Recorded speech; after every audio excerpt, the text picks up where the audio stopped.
আজকে অনেকগুলো ভালো গুরুত্বপূর্ণ জনস্বার্থ সংশ্লিষ্ট সিদ্ধান্ত এসছে। আমি একটা একটা করে আপনাদের সাথে আলোচনা করি। আলোচনায় যাবার আগে দুটো কথা বলবো যে আজকে যে সিদ্ধান্তগুলো এসছে তার মধ্যে দুটো সিদ্ধান্ত দুটো কমিশনের যে রিকমেন্ডেশন ছিল সেই রিকমেন্ডেশনগুলো বাস্তবায়নের উদ্যোগ হিসাবেই গ্রহণ করা হয়েছে। একটা হচ্ছে আমাদের বিচার বিভাগ সংস্কার কমিশন আমাদের সিভিল প্রসিডিওর কোডে কিছু কিছু পরিবর্তন আনবার জন্য সুপারিশ করেছিলেন। তারই আলোকে আমরা সেই ব্রিটিশ সরকারের সময় প্রণীত সিপিসির কিছু কিছু সংশোধন আজকে নীতিগতভাবে অনুমোদন করতে পেরেছি।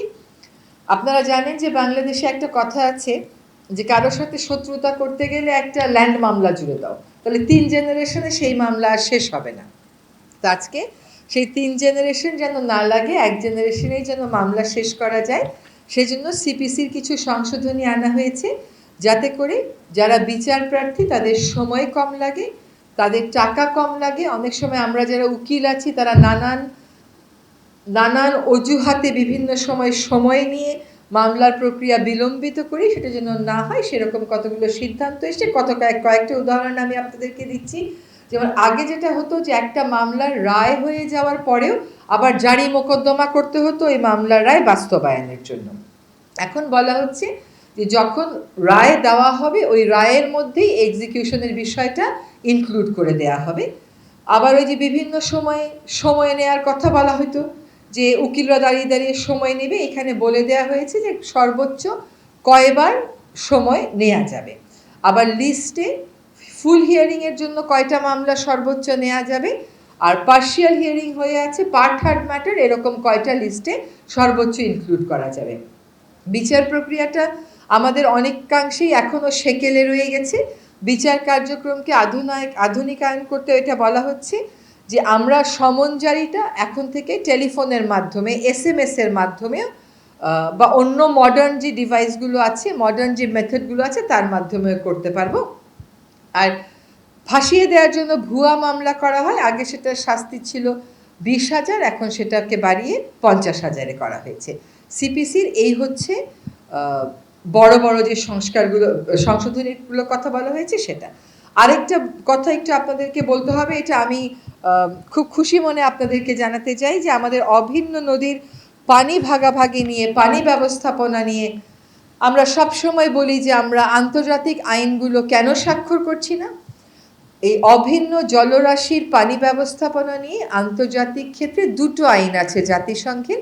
একটা হচ্ছে 1997 কনভেনশন, আরেকটা হচ্ছে 1992 কনভেনশন।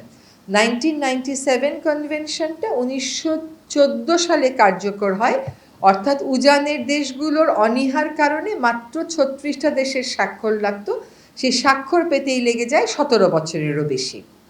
আরেকটা যেটা আইন আছে যেটা খুবই কার্যকর, সেটা হচ্ছে ইউরোপিয়ান ইউনিয়নকে মূলত টার্গেট করে এই আইনটা।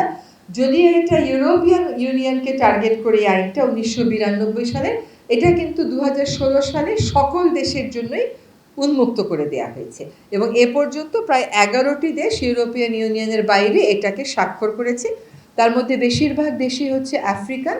এইটা আজকে আমরা সিদ্ধান্ত নিয়েছি যে এই কনভেনশনটা আমরা অনুস্বাক্ষর করব।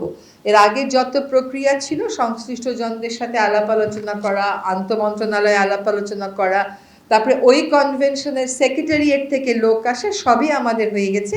ফলে বাংলাদেশ এখন সিদ্ধান্ত নিয়েছে convention on the protection and use of transboundary water courses and international lakes 1992, এটাতে বাংলাদেশ অনুস্বাক্ষর করবে এবং বাংলাদেশকে দিয়েই আসলে এশিয়ার দেশগুলোর স্বাক্ষর প্রক্রিয়াটা শুরু হচ্ছে। আজকে এখানে ব্যাংকিং সেক্টরের বেশ কয়টা অধ্যাদেশ আমরা কতগুলো নীতিগতভাবে কতগুলো চূড়ান্ত অনুমোদন দিয়েছি। তার মধ্যে একটা হচ্ছে সরকারি হিসাব নিরীক্ষা অধ্যাদেশ, আরেকটা হচ্ছে ব্যাংক রেজলিউশন অধ্যাদেশ, আরেকটা হচ্ছে রাজস্ব নীতি ও রাজস্ব ব্যবস্থাপনা অধ্যাদেশ, আরেকটা হচ্ছে গ্রামীণ ব্যাংক সংশোধন অধ্যাদেশ। আপনাদেরকে একটা কথা জানিয়ে দিই যে এই অধ্যাদেশগুলো নিয়ে আলোচনার সময় আমাদের মধ্যে এই সিদ্ধান্ত গৃহীত হয়েছে যে ফিনান্সিয়াল ক্রাইম বা অর্থনৈতিক ক্রাইম যে গোষ্ঠীগুলো করেছেন তাদের বিচার প্রক্রিয়াটা শুরু করার জন্য একটা কমিটি গঠন করা হচ্ছে। তদন্ত এবং বিচার প্রক্রিয়া শুরু করার জন্য একটা কমিটি গঠন করা হচ্ছে। প্রাথমিক কাজগুলো হয়েছে, এখন ফিনান্সিয়াল ক্রাইমে যারা জড়িত ছিলেন তাদের ব্যাপারে আমরা তদন্তটা শুরু করার জন্য একটা আলাদা কমিটি গঠন করেছি। এবার একটা একটা করে বলি।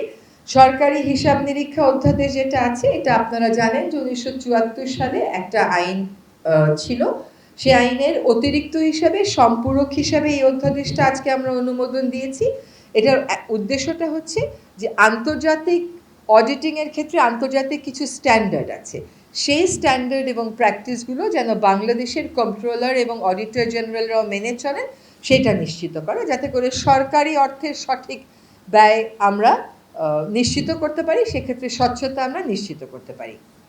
এবার একটু ব্যাংক রেজলিউশন অধ্যাদেশে আসি। আপনারা জানেন যে এখানে আমাদের একটা শিল্প গোষ্ঠী কর্তৃক কীভাবে কয়েকটা ব্যাংকের উপর একচ্ছত্র নিয়ন্ত্রণ প্রতিষ্ঠা করে কত টাকা এই দেশ থেকে সরিয়ে নেওয়া হয়েছে এবং তহবিল তছরূপ করা হয়েছে, ওই জিনিসটা ভবিষ্যতে যাতে আর না হতে পারে সেজন্য কর্পোরেট সেক্টরে, ব্যাংকিং সেক্টরে শৃঙ্খলা আনার জন্য, জবাবদিহিতা আনার জন্য, আমানতকারীদের স্বার্থ সংরক্ষণের জন্য এই ব্যাংক রেজলিউশন অধ্যাদেশ আজকে আমরা পাশ করেছি। আমরা আবারও বলতে চাই যে আমরা আমানতকারীদের স্বার্থ সুরক্ষাকে সর্বোচ্চ গুরুত্ব দিচ্ছি এবং ভবিষ্যতে যেন এই ধরনের ঘটনায় আমাদের সাধারণ আমানতকারীদের আর পড়তে না হয় সেই জন্যই এই ক্ষেত্রে শৃঙ্খলা কেমন করে আনয়ন করা হবে, বাংলাদেশ ব্যাংককে কতটুকুন ক্ষমতা দেওয়া হবে, সে কোন পর্যায়ে গিয়ে ইন্টারভেন করবে, এগুলো স্পষ্ট ছিল না আইনে, এখন এগুলো স্পষ্ট করা হলো। এবং এই যে 3 নম্বর আইন যেটা বলবো সেটা হচ্ছে রাজস্ব নীতি ও রাজস্ব ব্যবস্থাপনা অধ্যাদেশ। এটা কিন্তু জনপ্রশাসন সংস্কার কমিশনের একটা রিকমেন্ডেশনের বেসিসে এই অধ্যাদেশটা করা হয়েছে। আমাদের মাননীয় প্রধান উপদেষ্টা মহোদয় 26শে মার্চ যখন ভাষণ দিয়েছিলেন তখন তিনি এই কথাটা বলেছিলেন যে রেভিনিউয়ের ক্ষেত্রে পলিসি করা আর রেভিনিউয়ের ক্ষেত্রে বাস্তবায়ন করা দুটো আলাদা এন্টিটি হবে। সেই মোতাবেক রাজস্ব নীতি ও রাজস্ব ব্যবস্থাপনা অধ্যাদেশে আমরা দুইটা কাজকে আলাদা করছি। একটা কাজ হচ্ছে যারা রাজস্ব সংক্রান্ত নীতি প্রণয়ন করবেন, আরেকটা কাজ হচ্ছে যারা এই নীতিটা বাস্তবায়ন করবেন। তারপরে যে চতুর্থ আইনটা সেটা হচ্ছে গ্রামীণ ব্যাংক সংশোধন অধ্যাদেশ। এখানে আগে যখন গ্রামীণ ব্যাংক কাজ করত একটা মূল্যবোধ নিয়ে কাজ করত, সেই মূল্যবোধটা হচ্ছে যারা গ্রামীণ ব্যাংকের বেনিফিশিয়ারি তাদেরই সে থাকবে এই ব্যাংকটার পরিচালনার ক্ষেত্রে। কিন্তু আপনারা জানেন যে বিগত সময়ে আমাদের এখন যিনি আমাদের মাননীয় প্রধান উপদেষ্টা, সেই নোবেল বিজয়ী অর্থনীতিবিদকে রাজনৈতিকভাবে টার্গেট করা হয়েছিল এবং গ্রামীণ ব্যাংকের মালিকানা তার যে দর্শন ছিল যে এটা যারা ঋণটা নেবে সেই বেনিফিশিয়ারির হাতেই থাকবে, সেখান থেকে সরিয়ে সরকারের নিয়ন্ত্রণ অনেকাংশে নিয়ে আসা হয়। আজকে যে অধ্যাদেশটা সংশোধন করা হলো তার মাধ্যমে আগে গ্রামীণ ব্যাংক শুধুমাত্র ভূমিহীনদের জন্য কাজ করত, এখন বিত্তহীনদের একটা সংজ্ঞা সংযোজন করা হয়েছে। ইউনিয়ন পরিষদের পরিসর থেকে বের হয়ে সিটি কর্পোরেশন, পৌরসভাকে অন্তর্ভুক্ত করা হয়েছে এবং বোর্ডের ক্ষেত্রে বলা হয়েছে যে যারা এটার বেনিফিশিয়ারি তাদের মধ্য থেকে 9 জন নির্বাচিত হয়ে আসবেন। এই 9 জনের মধ্য থেকে আবার 3 জন মনোনীত হবেন এবং তাদের মধ্য থেকেই একজন চেয়ারম্যান নিযুক্ত হবেন। এখানে আরেকটা বিষয় এসছে, তা হচ্ছে পরিশোধিত মূলধন। আগে ছিল সরকার 25% আর যারা বেনিফিশিয়ারি তারা 75%, এখন হয়ে গেছে 10% এবং 90%। মূলত এই ছিল আমাদের আজকে যে সিদ্ধান্তগুলো হয়েছে সেগুলো। আরেকটা কথা একটু বলার দরকার, সেটা হচ্ছে যে গ্রামীণ ব্যাংকের অধ্যাদেশে গ্রামীণ ব্যাংকের জনস্বার্থ সংস্থা ফিনান্সিয়াল রিপোর্টিং অ্যাক্ট যেটা আছে 2015, সেটা অনুযায়ী জনস্বার্থ সংস্থা হিসেবে বিবেচনা করার একটা বিধান আনা হয়েছে।